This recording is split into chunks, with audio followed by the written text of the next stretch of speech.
This video is about door hangers. So if you take a look at my screen, and don't think through this too much, just look at my screen and tell me which door hanger jumps out at you. And the point I want to make here, and this is a really important point, is this is the industry we're in.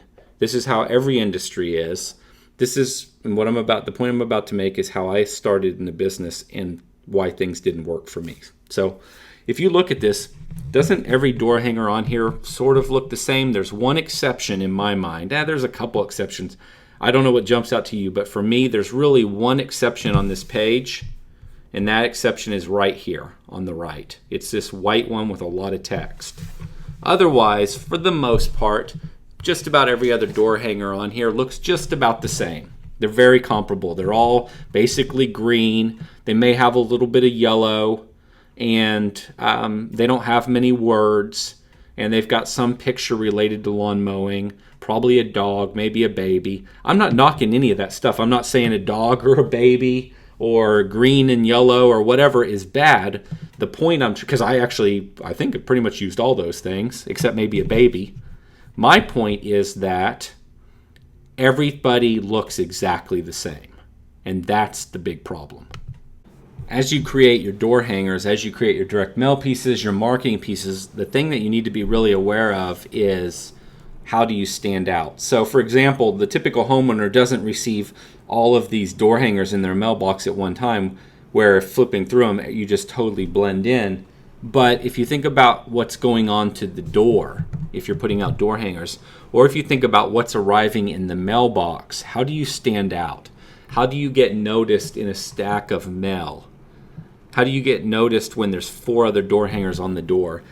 And then deeper than that, when there's a lawn mowing door hanger or a lawn care door hanger on the door every 3 days, or a business card hanging on the door every 3 days, how is it that your piece happens to grab their attention, that it happens to stand out?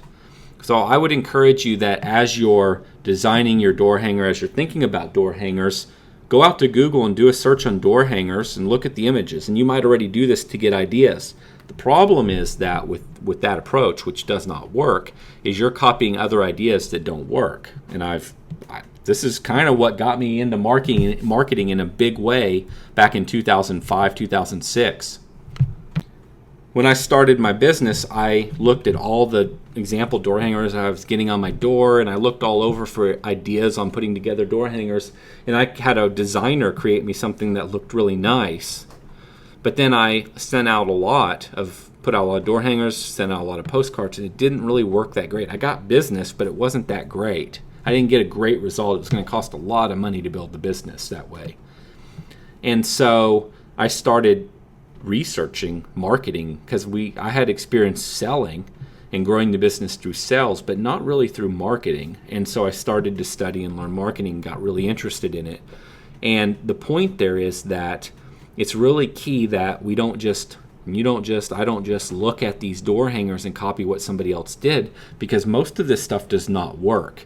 A lot of this stuff is produced by companies that sell door hangers, more importantly, sell printing.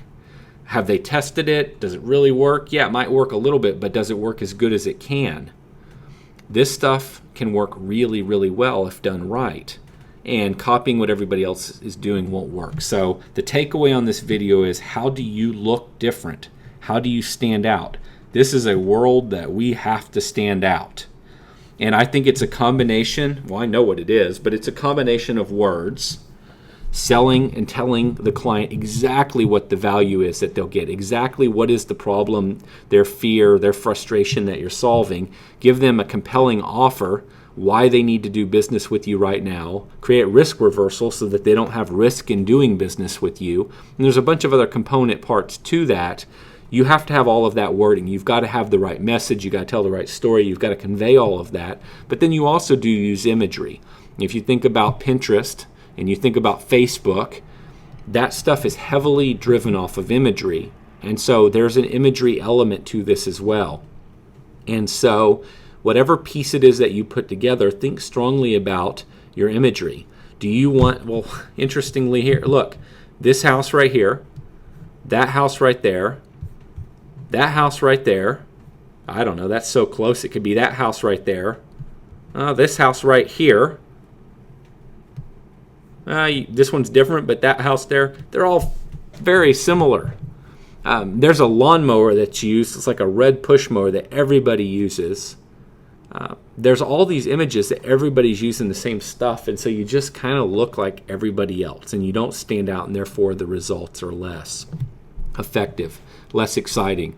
So I wanted to make the point that if you look around and pay close attention to, one, what's everybody else doing, and two, what's coming in the mailbox, how do you make sure you stand out? That's the key to making this stuff work.